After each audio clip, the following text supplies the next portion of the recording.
Si tu investis en bourse et que tu veux t'améliorer, écoute bien jusqu'au bout cette vidéo. Parce qu'aujourd'hui, je t'apprends un concept essentiel, la liquidité. Juste avant de continuer, moi c'est Philippe, on sort des vidéos tous les jours pour t'apprendre à investir, donc si tu ne veux pas rater ça, abonne-toi.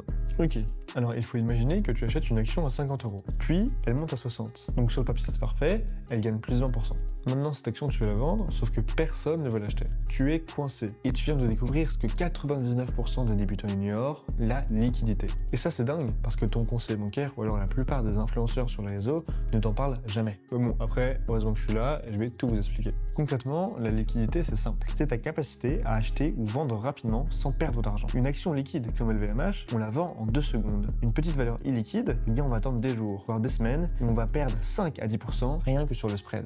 Mais attendez, là ça devient intéressant. La plupart des investisseurs font une erreur cruciale. Ils achètent des actions lorsqu'elles montent, sans même vérifier que quelqu'un pourra leur acheter. Et donc le résultat, il est simple, ils sont bloqués pendant les cracks. Laissez-moi vous expliquer. Un spread, c'est un écart de prix. C'est l'écart entre le prix d'achat et le prix de vente. Sur une action liquide, il est de 0,01% environ. Et sur une action illiquide, il peut monter jusqu'à 3 à 5%. Et le pire, c'est que pendant les cracks boursiers, la liquidité, elle disparaît. C'est logique. Des actions qu'on pensait liquides deviennent impossibles à vendre. Et donc mon conseil et ma solution, ça serait quoi? Ça va être tout d'abord de regarder le volume d'achat quotidien. Plus un volume est élevé, plus il y a de transactions, et plus il y a de transactions, moins l'action est illiquide. Et donc, plus tu vas pouvoir sortir facilement. Bien sûr, sur des grosses entreprises, cette question ne se pose pas. On peut acheter et revendre du Apple à peu près quand on veut.